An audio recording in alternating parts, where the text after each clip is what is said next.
히브리서 10장 19절에서 25절 말씀 같이 합독하겠습니다. 시작.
아멘. 착석하시겠습니다. 1920년대에 독일에 루돌프 다즐러와 또 아돌프 다즐러라는 형제가 살았습니다. 루돌프 다즐러가 15살 되던 해에 아버지가 신발 제작을 했었는데 그 신발 제조 기술을 배우게 되어졌습니다.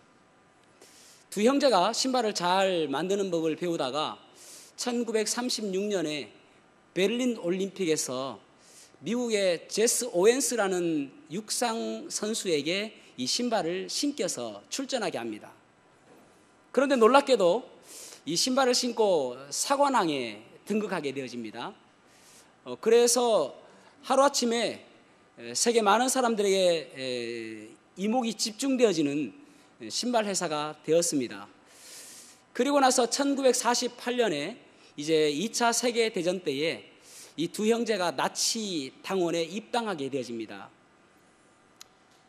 그러다가 공습이 와서 이제 방공호로 도망하는 과정 속에서 동생인 아돌프 다즐러가 뒤를 바라보면서 잡종들은 다 물러가 이런 이야기를 합니다.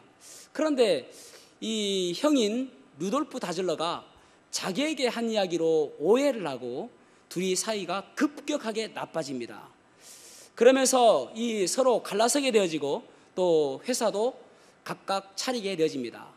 이 아돌프 다즐러라는 이 사람은 자기의 별명인 아디라는 이름과 그리고 성인 다즐러라는 이름을 따서 아디다스라는 회사를 설립합니다.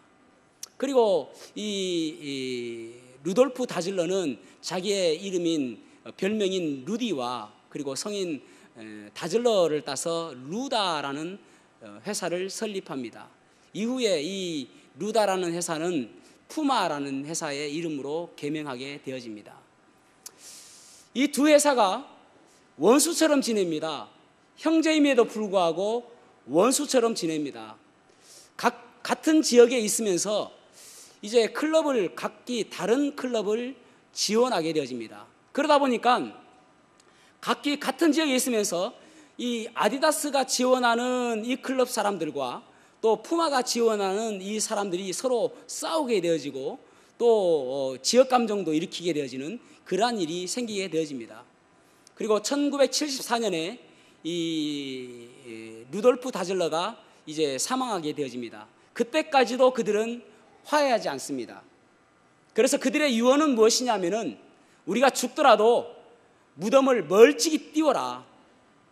그래서 그들 형제가 죽었음에도 불구하고 무덤을 멀찍이 띄워서 장사를 시킵니다.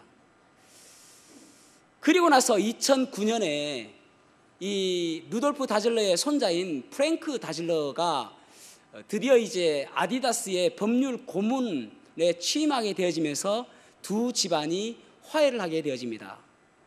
그러면서 그 시의 사람들도 윗옷은 아디다스를 입고 하의는 푸마를 입고 그렇게 서로가 이제 화해하게 되어지는 그러한 일이 역사 속에 있습니다.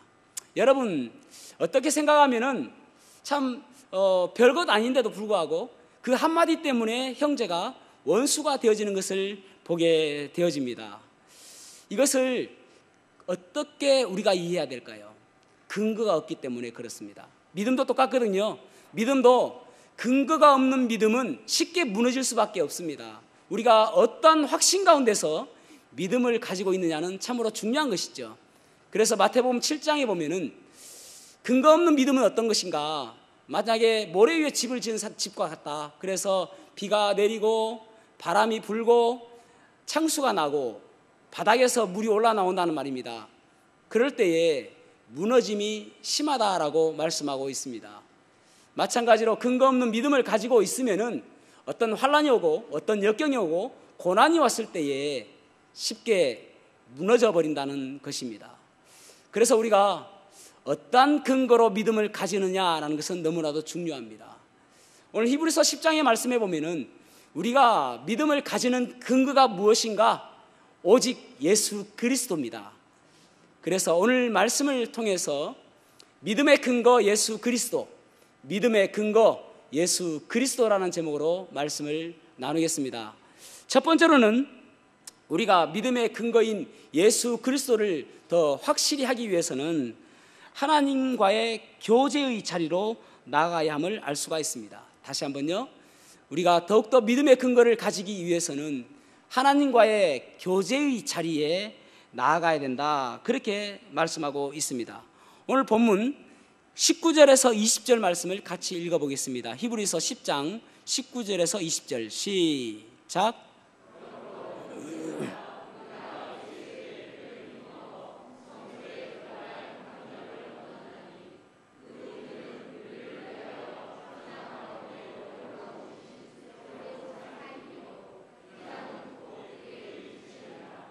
아멘. 오늘 본문의 말씀에 보면은 우리가 예수의 피를 힘입어 성소에 들어갈 담력을 얻었다 그렇게 말씀하고 있습니다. 예수님께서 우리의 모든 죄를 위해서 십자가에 달려 돌아가심으로 인해서 우리의 그 죄값을 모두 치르셨습니다. 그러면서 십자가에 달려 돌아가시면서 마지막으로 하신 말씀이 테텔레스타이, it is finished, 다 이뤘다, 다 끝냈다라고 말씀하셨습니다. 그때에 그 지성소와 성소를 가로막고 있었던 휘장, 하나님께로 나아가는데 방해가 되었던 휘장, 그 막고 있던 휘장이 위로부터 아래로 찢어지게 되어졌습니다. 그 휘장의 두께가 어느 정도냐면은 약 10cm 정도 된답니다. 아주 두껍죠. 사람의 힘으로는 도저히 찢을 수 없는 그러한 휘장을 하나님께서 찢으시며 이제는 예수 그리스도의 보혈 때문에 너희들이 나에게로 나와도 된다라는 그러한 증표를 보여주셨습니다. 예수님의 보혈로 인해서, 예수님의 거룩한 피로 인해서 우리의 죄가 용서함 받았습니다. 그래서 이제는 더 이상 죄인으로서 하나님 앞에 나아갈 수 없는 것이 아니라 이제는 의롭다 칭해 주심으로 인해서 하나님께 나아갈 수 있는 특권을 얻게 되었다는 것입니다. 여러분, 성경에 보면은 끊임없이 하나님께서는 예수 그리스도를 보여주시려고 노력했습니다. 그래서 구약의 모든 것들은 예수 그리스도를 가르칩니다. 그래서 구약의 모든 것들은 예수 그리스도의 그림자라고 이야기를 합니다. 심지어는 하나님의 이름까지요. 하나님의 이름에서 여러분 출애굽기 3장에 보면은 모세가 하나님께 물어봅니다. 당신의 이름이 무엇입니까? 라고 물어봅니다. 그러자 하나님께서 말씀하시기를 I am that I am, 나는 스스로 있는 자다 라고 말씀하세요. 그래서 그 스스로 있는 자다 라고 해서 여호와라고 이야기합니다. 여호와라는 이름은 스스로 있는 자, 언약의 하나님이라는 그런 뜻을 가지고 있습니다. 이 여호와 하나님, 여기 한번 그 히브리어를 보겠습니다. 여호와라는 말을 어떻게 쓰는지 나옵니까? 히브리어로 예호바라고 이야기하는데 준비가 안 됐습니까? 예, 예호바라고 이야기합니다. 히브리어는 그 상형 문자거든요. 그러니까 무슨 말이냐면은 그 글자가 어떠한 모양을 가지고 글자를 만들었다는 말입니다. 그런데 이 예호바라는 이 히브리어를 네 철자로 이루어져 있습니다. 요드, 헤이, 바브, 헤이 이렇습니다. 요드라는 것은 마치 쉼표처럼 생겼거든요. 그래서 이 요드는 무엇을 의미하냐면은, 그러니까 유대인들은, 히브리어를 알고 있는 유대인들은 이 여호와 하면은 이 뜻이 있구나 알고 있는 거예요. 그래서 요드라는 이 철자는 손을 뜻합니다. 손. 그 다음에 이제 헤이라는 것은 마치 어떤 모양이냐면은 디귿을 뒤집어 놓은 거예요. 디귿을. 그러니까 무엇을 뜻하냐면은 창문을 뜻합니다. 창문. 그런데 명사로는 창문이고 동사로는 see, 보다라는 뜻을 가지고 있습니다. 그 다음에 이제 바브는 마치 이렇게 생겨가지고 못처럼 생겼어요. 그래서 못입니다. 못. 그 다음에 헤이는 창문을 뜻한다고 이야기했죠. 보다라는 뜻을 가지고 있다고 그랬죠. 그러니까 여호와라는 이름 자체에 어떤 뜻을 가지고 있냐면은, 첫째로는 손, 보라, 못, 보라, 그런 의미를 가지고 있는 거예요. 그러니까 여호와, 그것을 철자를 보면은 손, 보라, 목, 보라입니다. 여러분, 하나님께서는 이스라엘 백성들에게 여호와라는 이름을 가르쳐 주시면서도 내 이름에 그 예수 그리스도의 십자가를 보라, 그런 의미를 가지고 있는 것입니다. 끊임없이 하나님께서는 예수 그리스도를 보여주고 있는 거예요. 예를 들어서 아론을 대제사장으로 삼으셨습니다. 그러면서 아론에게 명령하시기를, 여러 가지 이제 제사장으로서 해야 될 일들을 말씀하시죠. 그러면서 출애굽기 28장 36절과 그리고 38절 말씀을 한번 보겠습니다. 출애굽기 28장 36절과 38절 시작.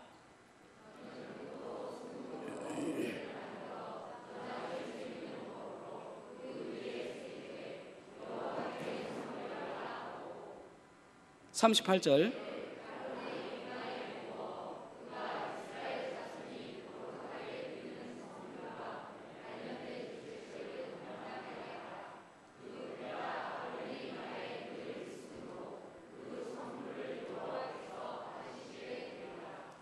아멘.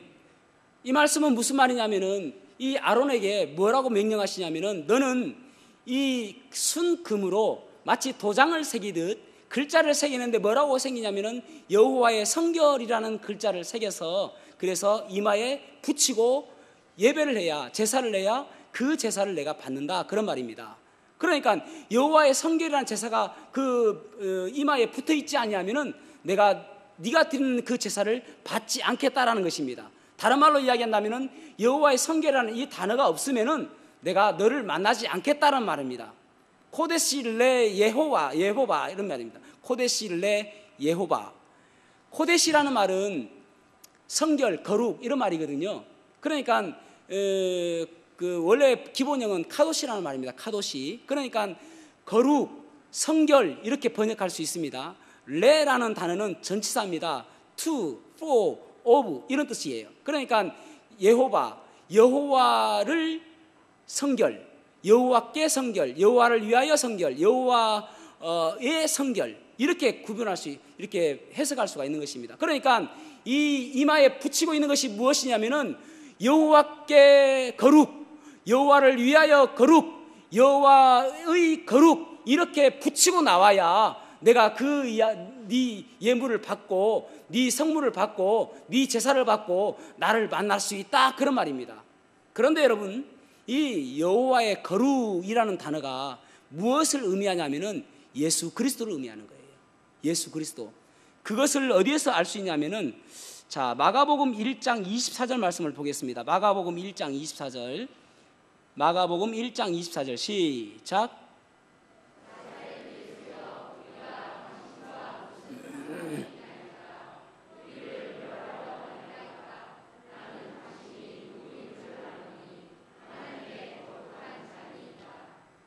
아멘. 자, 여기 가버나움에 가서 예수님께서 귀신을 쫓으려고 하는데 그 귀신이 뭐라고 이야기하냐면은 당신이 누구인지 아노니 당신은 하나님의 거룩한 자니이다, 그렇게 말씀하고 있습니다. 이 말은 무슨 말이냐면은 당신은 하나님의 거룩, 그분입니다, 그런 말입니다. 그러니까 코데시 레 예호바라는 그 말을 지금 귀신이 귀신같이 알고 있는 거예요. 예수님이 누구인지를. 당신이 아론이 쓰고 있는 코데시 레 예호바, 그것을 당신입니다, 그렇게 이야기하고 있는 것입니다. 그러니까 이 아론이 그저 그 순금에다가 코데시 레 예호바라는 단어를 딱 붙이고 있는데, 하나님께서는 이 아론을 보시면서 아론으로 보시는 것이 아니라 예수님으로 보는 거예요. 그래서 아론은 예수님의 모형입니다. 예수구나 네가. 그래서 내가 너를 만나주겠다. 네가 드리고 있는 이 제사를 내가 받겠다, 그런 말입니다. 그러니까 다시 말씀드린다면은 하나님께로 나가는 것은 오직 예수님 말고는 나갈 수가 없다는 말이에요. 오직 예수 그리스도만이 하나님께로 나아갈 수 있도록 길을 열어주신다는 것입니다. 똑같은 곳이 어디냐면은 누가복음 4장 34절에도 똑같은 내용입니다. 누가복음 4장 34절 시작. 나사렛 예수여, 우리가 당신과 무슨 상관이 있나이까? 우리를 멸하려 왔나이까? 나는 당신이 누구인 줄 아노니 하나님의 거룩한 자니이다. 똑같죠? 당신이 누구인 줄 아는데 당신이 하나님의 거룩한 거룩, 하나님의 거룩, 코데시 레 예호바 그분입니다라고 이야기하고 있는 거예요. 여러분, 예수 그리스도만이 우리를 하나님께로 연결시킬 수 있다는 말입니다. 그래서 예수님께서 우리를 위해서 십자가에 달려 돌아가신 거예요. 찬양 가운데 이런 찬양이 있죠. 주의 보좌로 나갈 때에 어떻게 나가야 할까? 나를 구원한 주의 십자가, 그것을 믿으며 가네. 자격 없는 내 힘이 아닌 오직 예수님의 보혈로, 자격 없는 내 힘이 아닌 오직 예수님의 보혈로, 십자가의 보혈, 그 완전하신 사랑 힘입어 나갑니다. 십자가의 보혈, 그 완전하신 사랑 힘입어 예배합니다. 주님의 보혈만이 우리를 주님의 하나님의 그 보좌로 인도하여 주신다라고 말씀하고 있는 것입니다. 그래서 구원받은 우리는 하나님의 보좌 앞에 나가는 것이 우리의 특권입니다. 하나님의 보좌 앞에 나가는 것. 그래서 힘들고 어려울 때마다 우리가 해야 될 일은 무엇인가? 낙심하고 두려워할 것이 아니라 하나님의 그 교제의 자리에 나가서 하나님과 교제함으로 인해서 힘을 공급받고 나아가는 일을 쓸 수가 있는 것입니다. 사랑하는 성도 여러분, 그렇게 하기 위해서 예수님께서 십자가에 달려 돌아가셨다니까요.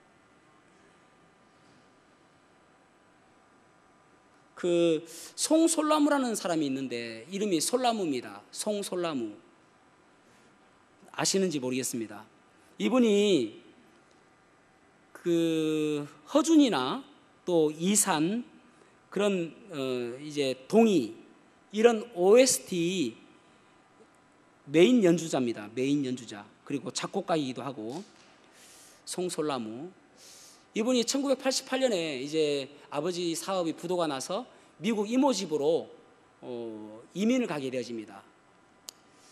거기 가서 누나는 똑똑하고 공부도 잘하는데 이 송솔라무는 공부도 못하고 키도 작고 모자라는 분이 너무나도 많은 것입니다. 그래서 학교에서 왕따를 당하기도 하고 너무 힘들게 살아가는 것입니다. 그런데 그 힘들 때마다 어디를 가냐면은 화장실에 가서 쪼그려 앉아 있는 거예요.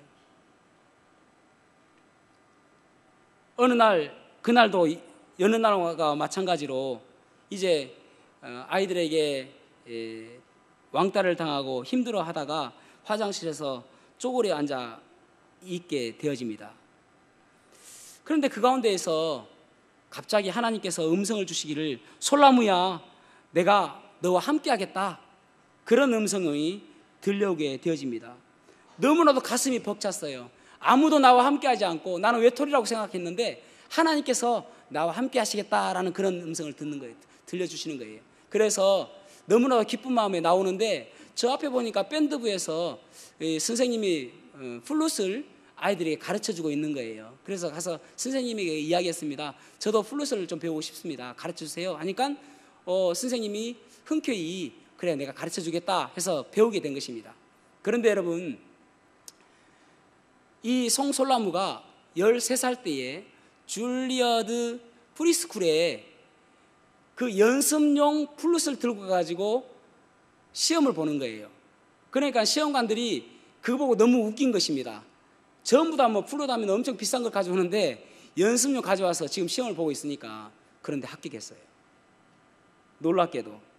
그리고 스위스 로잔 국립음악원에 또 공부하게 되어지고, 그러면서 뉴욕 카네기홀에서 연주하게 되어지고, 또 링컨 센터에서 연주 독주회도 하게 되어지고, 그런 여러 가지 이제 이름을 날리게 되어집니다. 스위스에서 여러 차례 독주회를 하게 되어지는데, 이 플루스 이제 좀 비싼 거 샀겠죠. 플루스를 3번이나 도난을 당하게 되어집니다. 그 가운데서 할머니가 돌아가시고, 그러면서 이제 하나님께로부터 멀어져요. 이제 그리고 나서 궁대로 이제 다시 귀국해가지고 이제 뭐 돈과 명예를 얻게 되어집니다. 많은 사람들에게 알려지고, 또 아까 말씀드린 것처럼 동이, 허준 뭐 이런 프로그램에서 연주도 하게 되어지면서 많은 사람들에게 알려지게 되어집니다. 그러다가 2004년도에 이제 형 따라서 온누리 교회에 갔는데, 그 목사님이 뭐라고 이야기하면은 하나님께로 돌아오라고 그렇게 이야기합니다. 하나님께로 돌아오세요. 그러면서 하나님께로 돌아오기를 원하시는 분들은 일어서세요 라고 하는데, 자꾸 자기 보고 이야기하는 것 같다는 것입니다. 하나님께로 돌아오라고. 그래서 이 송솔나무가 하나님께로 돌아오는 것이 나한테 하시는 말씀 같다 해서 그 자리에서 일어섭니다. 그리고 나서 자기가 느낀 것이 무엇이냐면은 다시 한번 하나님께서 내가 너와 함께 하겠다라는 말씀을 또 주시는 거예요. 그러면서 느낀 것이, 스위스에서 네가 잃어버린 것이 무엇이냐라고 물어보시는 거예요. 플룻 3개가 잃어버린 것이 아니라 하나님과의 첫 번째 만남, 그 교제, 하나님과의 그 교제를 네가 잃어버렸지 않았느냐, 다시 하나님과 교제하는 자리로 나와라, 그 말씀을 하나님께서 해주시는 거예요. 너무나도 감동스럽게 다시 하나님과 교제하게 되어지고, 그러면서 지금은 그 월드비전 홍보대사이기도 하고 지금도 왕성하게 활동을 하고 있습니다. 40대 중반이거든요. 여러분, 우리가 힘들 때에 가장 우선적으로 해야 될 것이 무엇이냐면은 하나님께로 돌아오는 거예요. 하나님께로. 그래서 하나님과 교제하고, 하나님과 그 교제 속에서 힘을 얻고, 그 교제 속에서 하나님의 음성을 듣고 그렇게 살아가야 되는 것입니다. 그럴 때에 우리의 믿음에 확신이 생기는 것입니다. 저와 여러분이 힘들 때마다, 확신이 흔들릴 때마다 하나님께로 나오시기를 바랍니다. 두 번째로는 우리가 이 근거 있는 믿음을 가지고 나서 우리가 해야 될 일이 무엇인가 하면은 흔들리지 않는 믿음을 가지고 살아야 됨을 볼 수가 있습니다. 흔들리지 않는 삶을 살아야 됩니다. 자, 히브리서 10장 23절 말씀을 같이 읽어보겠습니다. 23절 시작. 또 약속하신 이는 미쁘시니 우리가 믿는 도리의 소망을 움직이지 말며 굳게 잡고. 아멘. 아멘. 하나님은 약속하신 하나님께서는 미쁘시다, 그렇게 말씀하고 있습니다. 미쁘시다라는 말은 신실하시다, 그런 말씀입니다. 그러니까 하나님께서는 신실하신 분이시다. 여러분, 이 사실을 믿으십니까? 하나님께서는 신실하신 분이십니다. 그래서 창세기 1장을 계속 보면은 반복해서 나오는 단어가 무엇이냐면은 이르시되 그대로 되니라, 그런 말씀입니다. 이르시되 그대로 되니라. 하나님께서는 이 이스라엘 백성들이 애굽에서 종살이를 하고 노예살이를 할 때에 400년 동안 그대로 바라보면서 그대로 방관하지 아니하시고, 아브라함에게 약속하셨던 그 약속, 내가 젖과 꿀이 흐르는 이 약속의 땅 가나안으로 너희 민족을, 네 후손들을 이끌어내겠다라고 하신 그 말씀, 그 약속을 하나님께서는 이루시기 위해서 400년 동안 이 종살이하 했던 그 애굽에서 종살이하 했던 그 이스라엘 백성들을 끌어내시는 것을 보게 되어집니다.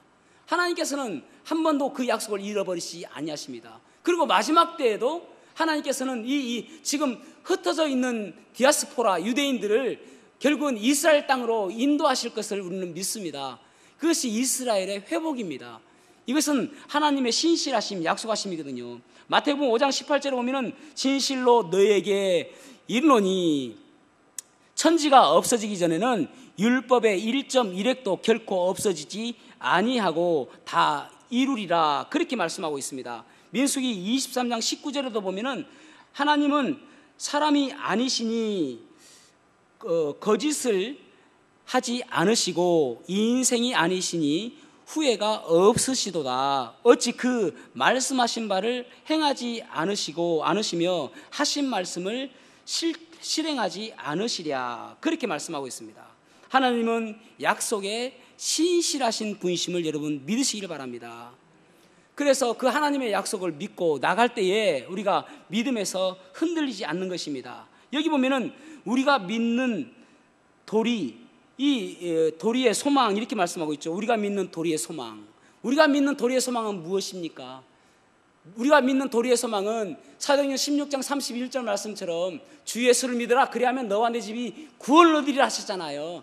예수를 믿는 사람은, 예수님을 그 마음속에 모시는 사람은 모두가 구원을 얻는다. 그것이 바로 우리가 믿는 믿음의 도리인 것입니다. 또한 고린도전서 15장 42절에 보면은 우리는 어느 날인가 호련히 부활받게 될 것입니다. 그것이 우리가 믿는 믿음의 도리의 소망인 것입니다. 그래서 고린도전서 15장 52절과 58절에 보면은 마지막 나팔 소리가 남에 죽은 자들이 썩지 아니할 것으로 다시 살아나고 우리도 변화되리라. 그러므로 내 사랑하는 형제들아, 견실하며 흔들리지 말고 항상 주의 일에 더욱 힘쓰는 자들이 되라. 이는 너희 수고가 주 안에서 헛되지 않은 줄 알미라. 아멘.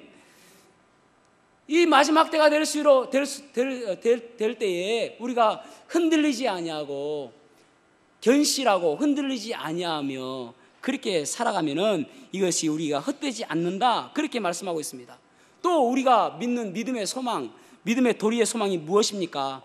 이 먼 훗날에 마지막에 새하늘과 새 땅, 이 천국, 이 땅을 우리에게 하나님께서 허락하신 것이 바로 우리의 믿음의 소망인 것입니다. 사랑하는 성도 여러분, 이 소망을 바라보고 나가는 거예요.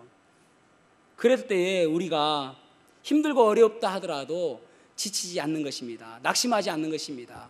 최용덕이라는 분 계시죠? 최용덕이라는 분은 그가 이제 첩의 아들로 태어납니다. 첩의 아들로. 그래서 태어날 때부터 사람들에게 환영받지 못했습니다. 그리고 태어나자마자 엄마는 이 최용덕을 출산하고 도망가 버렸습니다. 그래서 계모와 또 이복 형제들과 같이 살게 되어집니다. 참 여러분, 그렇죠? 오늘날 그러니까 계모라 하더라도 참 좋은 그런 양어머니들 계시잖아요. 그런데 참 이분도 나쁜 어머니를 만난 것 같아요. 지긋지긋하게 학대를 받으며 힘들게 살아갑니다. 그리고 성격이 소심하고 두려움이 많아가지고 학교에서 글을 읽으라 해도 잘 읽지도 못하고 그런 사람이었습니다. 그나마 좀 좋아하는 것이 낙서, 만화 그리기, 이런 것들은 참 좋아했다고 합니다. 그런데 고등학교 때 돼서 류마티스가 발병함으로 인해서 얼마나 심했는지 뼈 관절이 하나도 안 아픈 곳이 없더라는 것입니다. 그래서 기도원에 들어갔어요. 기도원에 가서 한참 동안 기도하는데 하나님께서 이런 음성을 주시더라는 것입니다. 너는 왜 문제만 바라보고 나는 바라보지 않느냐, 그 음성을 주시더라는 것입니다. 그래서 하나님을 바라보고 하나님의 말씀을 내가 좀 더 읽어야 되겠다 해서 신약 성경을 읽기 시작합니다. 읽는데 예수께서 가라사대라는 말만 나오면은 그 말씀을 적는 거예요. 예수께서 가라사대, 예수께서 가라사대. 그 말씀이 너무너무 좋은 거예요.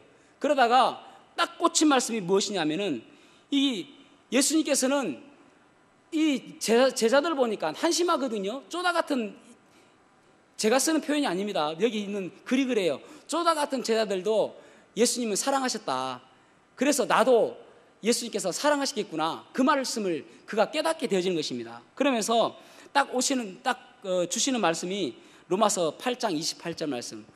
우리가 알거니 하나님을 사랑하는 자 곧 그 뜻대로 부르심을 입은 자들에게는 모든 것이 합력하여 선을 이루느니라. 그 말씀을 주시더라는 거예요. 그러면서 감사가 막 나오기 시작하더라는 것입니다. 하나님, 제가 처부의 자식으로 태어난 것 참 이때까지 원망했는데 하나님 감사합니다. 이것을 통해서 뭔가 유익이 있을 줄로 믿습니다.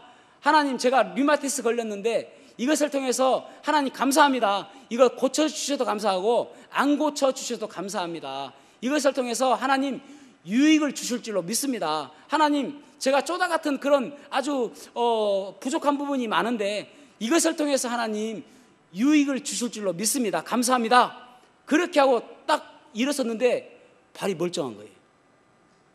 안 아프더라는 것입니다. 여러분들은 멀리하게 해야 놀랄지 모르겠습니다.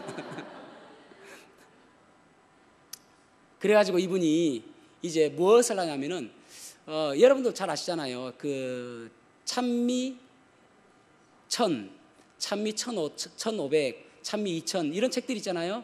손악보로 그린 거, 그것을 그리기 시작한 거예요. 저도 예전에 이거 너무 좋아가지고 저도 한번 그려보려 하다가 말았습니다. 손악보를 그려보려 하다가 이미 그분이 너무 많이 그려놔가지고 그런데 여러분 놀라지 마십시오. 찬미 1500이 100만 부 팔렸답니다. 100만 부. 그리고 나서 이분이 쓴 찬양들이 참 많아요. 낮엔 해처럼 밤엔 달처럼, 나의 등 뒤에서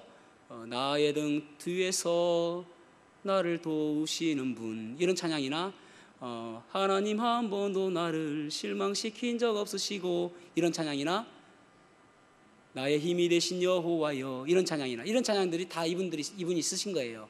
그래서 이제 대구 경북 지역에서 활동을 하는데 찬양단을 만든 겁니다. 근데 어느 날 목소리가 안 나와요. 목소리가 벙어리가 된 거예요. 얼만큼일까요? 6년간 목소리가 안 나오더라는 것입니다. 저는 수술하고 지금 2주 됐는데 지금 잘 나오는데, 그래가지고 이분이 뭔 찬양을 쓰냐면은 하나님 한 번도 나를 실망시킨 적 않으시고 신실하신 적, 하나님 한 번도 나를 실망시킨 적 없으시고 언제나 공평과 은혜로 나를 지키셨네. 오 신실하신 주, 오 신실하신 주, 내 너를 버리지도 않으리라. 내 너를, 그죠? 네. 약속하셨던 주님, 그 찬양을 탁 쓴 거예요. 그러면서 목소리가 돌아온 것입니다. 그런데 더 안타까운 것은 어느 날 딸아이가 초등학교 5학년 아이인데 칠판 글씨가 잘 보이지 않는다는 거예요. 그래서 병원에 가봤는데 뇌종양이랍니다. 뇌종양. 그래서 하나님께 감사한 거예요. 하나님, 이 우리 딸아이 뇌종양인데 고쳐주셔도 감사하고 안 고쳐주셔도 감사합니다. 그런데 하나님께 정말 부탁할 것이 있는데 시간을 좀 주십시오. 시간. 12살 때 뇌종양이 걸렸는데, 그런데 16살 때에 제주도 여행을 다 갔다 와서 이 딸아이가 소천했어요. 16살 때에. 그래서 하나님께 감사한 거예요. 4년간 딸아이와 시간을 갖게 해주셔서 감사합니다. 그리고 쓴 찬양이 주님이 이 손을 꼭 잡고 가소서, 그 찬양을 쓴 거예요. 사랑하는 성도 여러분, 참 우리가 실망할 때가 참 많지 않습니까? 그런데 모든 것이 합력하여 선을 이룬다는 그 확신만 있다면, 때로는 나쁜 것들이 있고 때로는 아픈 것들이 있고 때로는 상처난 것들도 있지만은 모든 것이 합력하여 가장 좋은 것, 굿도 아니고 베럴도 아니고 베스트의 것을 우리에게 주신다는 그런 확신만 있다면, 그렇다면 우리가 소망이 있잖아요. 기쁨이 있지 않습니까? 그래서 히브리서 13장 5절에서 8절, 히브리서 13장 5절에서 8절을 읽어보겠습니다. 히브리서 13장 5절에서 8절 시작. 그가 친히 말씀하시기를 내가 결코 너희를 버리지 아니하고 너희를 떠나지 아니하리라 하셨느니라. 그러므로 우리가 담대히 말하되 주는 나를 돕는 이시니 내가 무서워하지 아니하겠노라. 사람이 내게 어찌하리요 하노라. 예수 그리스도는 어제나 오늘이나 영원토록 동일하시니라. 아멘. 우리 주님은 동일하신 분이십니다. 하나님의 약속을 한 번도 어기신 일이 없으십니다. 그 신실하신 그 주님 바라보고 흔들리지 않는 믿음으로 살아가는 저와 여러분이 되기를 주님의 이름으로 축복합니다. 또한 믿음의 근거가 있다면 우리가 어떻게 살아야 될 것인가? 다시 오실 주님을 바라보며 살아야 됨을 알 수가 있습니다. 여기 히브리서 10장 24절에서 25절 말씀 보겠습니다. 히브리서 10장 24절에서 25절 시작. 서로 돌아보아 사랑과 선행을 격려하며 모이기를 패하는 어떤 사람들의 습관과 같이 하지 말고 오직 권하여 그 날이 가까움을 볼수록 더욱 그리하자. 아멘. 주님이 오실 날을 바라보고 사랑과 선행과 서로 격려하기를 힘쓰며 모이기에 힘쓰는 자들이 되자, 그렇게 말씀하고 있습니다. 사랑과 선행과 모이기를, 사랑과 선행과 격려하기를 격려하며, 그렇게 말씀하고 있죠. 사랑과 선행을 격려하며 서로 돌아보아서 사랑하고 선행하고 격려해서, 그래서 모이기를 힘쓰는 자들이 되라. 언제까지요? 주님 오실 그때까지. 주님 오실 날이 멀지 않았으면 우리 여러분 아셔야 됩니다. 그래서 우리의 초점은 항상 다시 오실 주님, 마르나타, 그 주님을 보고 살아가야 되는 것입니다. 어떤 남편이 지갑에 아내의 사진을 넣고 다니는 거예요. 와이프의 사진을 넣고 다니는 거예요. 여러분 가운데도 그런 분들이 계시죠? 그래서 이제 어떤 분이 물어봤다고 합니다. 아니, 선생님은 아내의 사진을 지갑에 넣고 다니는 거 보니까 아내를 무척 사랑하시는 것 같습니다 라고 물어봤습니다. 그러자 이 남편이 하는 이야기가, 아이고, 그런 거 아닙니다. 저는 정말 힘들고 어려울 때에 이 지갑에 내 아내의 사진을 보면서, 내가 이렇게도 살았는데 이 힘든 것도 내가 살고 있는데 이건 내가 못 이길 게 뭐가 있겠느냐, 그런 마음으로 아내의 사진을 본다고 이야기를 합니다. 여러분, 아내의 사진보다도 우리에게 소망이 있는 것은 예수 그리스도의 재림입니다. 그날은 우리에게 상을 주실 것이고, 또 그날에 우리가 죽었다가도 부활하여서 일어나게 될 것이고, 새로운 몸으로 변화가 될 것이고, 그리고 주님 만났을 때에 착하고 충성된 종이라는 그런 칭찬을 받는 날이 그날이기 때문에 그렇습니다.